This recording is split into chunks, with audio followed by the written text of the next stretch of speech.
Hey Will, I am sending you your lesson video for lesson one. I'm going to do it here seated in bed, but this is very similar to the position I'd be with my feet on the ground, shoulder width apart, which is how I'm going to encourage you to practice this time. Uh, I think a lot of I'm chilling out stuff can actually be done in our desired position, but better to sit up with good posture at first, even if our be hunched over a little.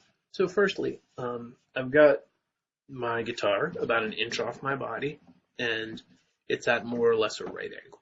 You know, a little bit this way is fine, but not like that. I'm leaning it back on my body.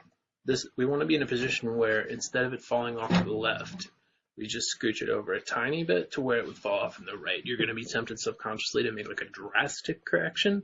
It really is like a tiny one. But really, the way we're primarily steadying the instrument is by throwing our right arm around it, such that the crook of my arm is here, and I could comfortably put my palm flat like that, or strum with a loose wrist. Detrimental would be I'm over here, where everything gets a little weird with picking and strumming. So that's been what's happening for you.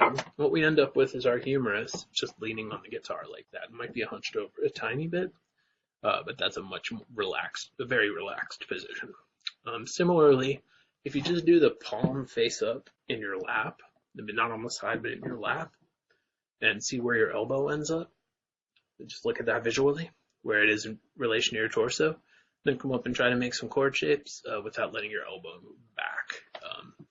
Some position-wise, we can identify that there's two total left thumb positions. One of them is our clutch position, or thumb over top, where what we're going for is I'm flush against the fretboard, not my thumb goes like this, my thumb goes like this, not my thumb's too far over the top, not this, none of the things that create this distance back here that eliminates X% of our finger.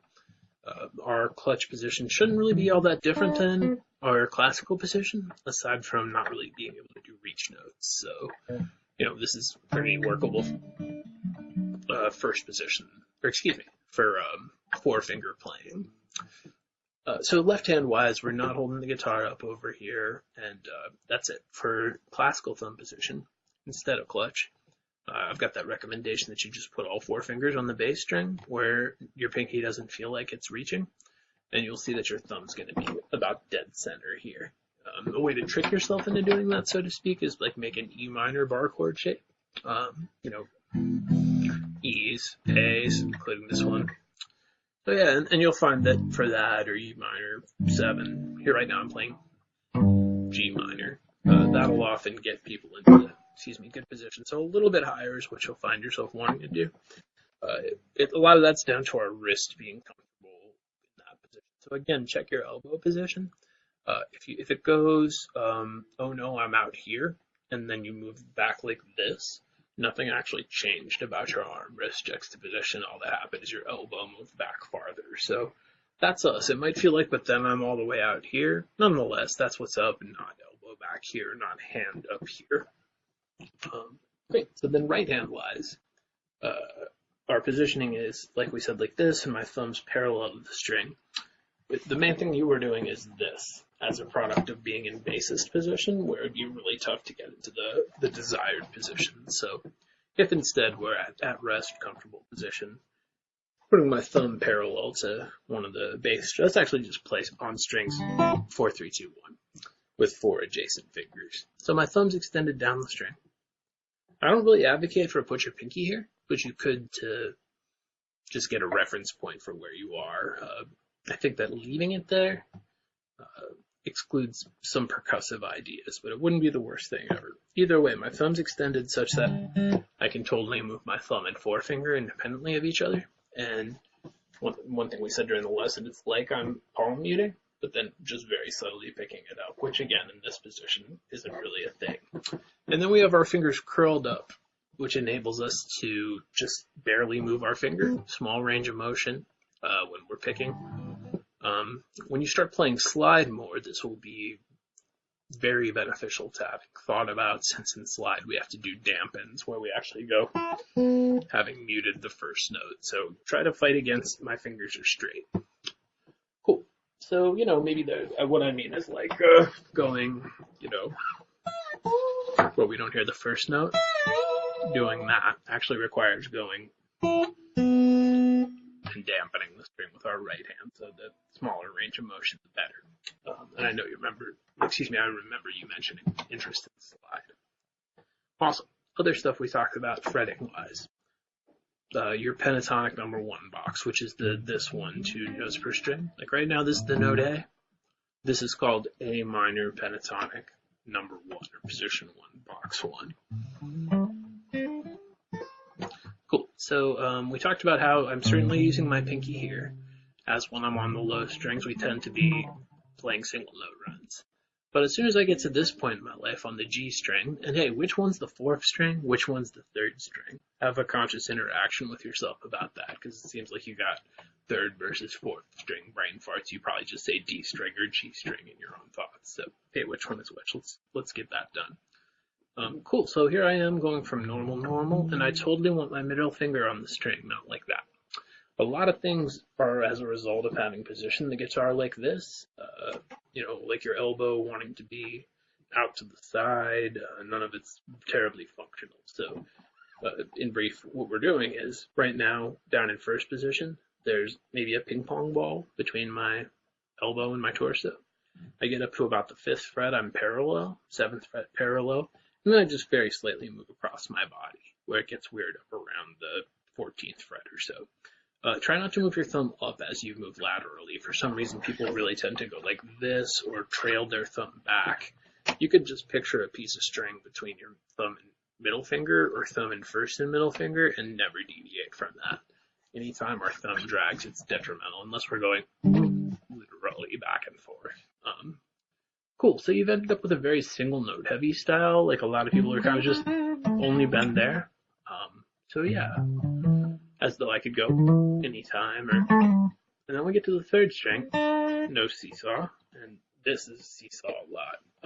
The other position can lead to feeling like that's how we play. It also seems like you've got some, am I barring and doing, no, we're just talking about right now as though I was playing single note lead. Cool, so when we get to here, a bend is going to be full force, both of these 2 fingers pushing up together. And so it's like that, not, and as far as, but I like to bend down. That's cool, man, just work on it. Obviously the 2nd and 1st string going down doesn't work, or becomes literally impossible with the 1st string. That's indicative of how little 1st string bending you've probably been doing, ending up on your pinky a lot, but we don't need to assume that. Anyway, if you're, just double check your positioning right now, and obviously I don't mean do this whole video in one shot by any means. Our whole process is going to be to work on this one bit at a time. Cool, so I'm on the 3rd string, and I'm doing this bend here, and then when I get to the 2nd string, I'm going to spread out into reach position, but my middle finger is going to go with my ring finger, such that if we were going to go, in theory, it would already be there. But the main function of that is so that we can bend, and definitely make sure you're still in thumb over top position. That's how we bend. If we want to actually go a whole step, it's never something we were meant to do here. And certainly pushing up with both of those. So yeah, it's comfortable, and then just spread out a bit. So that'll be a place where you're going to find your hand wanting to do all kinds of crazy shit that you ideally just override. In general, if you find yourself getting on a loop of, but now I'm doing this, now I'm holding it, just reset both of your hands and start over. That's a dry hole to nowhere, that's more of an emotional reaction than something you're consciously choosing to do anyhow in theory.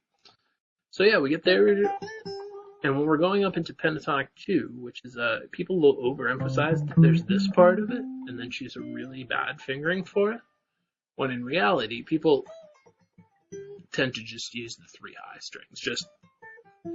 I'm in pentatonic 2 in A, so I'm going like 10-8, 10-8, 9 on the front end of 5-8, 5. Cool, so if I was like this, it would really feel weird to get my middle finger on the string. And like I said during the lesson, we're totally going to use our pinky in that juxtaposition, but just not for lyrical bendy blues stuff. And that's what we want to get you doing, is doing more bends and lyrical runs, as well as sliding more on your ring finger. So yeah, advancing up into, there, if we're on our pinky, it gets weird right away, and that puts us into this single notey modality. That's a better system for playing a horn or piano or something like that. Right now we're discussing something that is inherently inefficient, that being pentatonic playing, rock playing that favors strong finger, rather than four finger playing for metal and for jazz and shreddy stuff. So there it is, and we can certainly work through some lyrical phrasing together. Any of these things are fine to prioritize next. I think that's the vast majority of what we discussed. Can't emphasize enough. Try to consciously be in your focused, myopic memorization headspace and not slip into guessing headspace. It's not imperative that you have a musical experience when you're working on these technique things. In fact, it's actually a big distraction because you can actually play guitar, and therefore you're going to want to do things that sound like guitar playing. But it'd be better to really just be really slowly, deliberately going through these things consciously, one at a time, rather than creating a general awareness of it, so to speak. And that's going to be our approach going forward on everything. Hey, if you're not already really diesel on this, I'd like you to learn all the note names on the two bass strings. And when I say all the note names, we're going to work in terms of landmarks. So you probably know G and C, A and D by accident. Let's make that section 1. If you already know all this stuff, stop the video. You're good. I'll see you next week. 7th fret, B, E. 8th fret, C, F. Now here's the thing. People turn that into a deductive reasoning problem. Just give yourself some sort of randomized quiz on it, where you're not just going B, E, C, F and creating a system for being able to find F by going B, E, C, when you could just be giving yourself a geography test on it. Just saying a good way to do that is by 2 notes. Just be like, okay, I'm going to play E, then B. I'm going to play F, then B. Doing it in some randomized order. Great. Part 2. Part 3, the 10th fret, D and G. And then, so there we go. Rather than learning them all at once or do something more like G, A, B, like creating a system to turn something that's a geography test, or the same thing as 10 of my friends walking in the room and me telling you their names and they all have normal names. Not creating a system for deducing which is which, but just assigning them all values. So that's what we're going for here, and as you spread out and know more note names, that's going to be our approach. I mean landmarks in that if you know this is B, finding B flats can be really easy, and as you may have already, you just wake up one day and know it's B flat. Okay, bro, have some good practice, and I look forward to working with you. Cheers.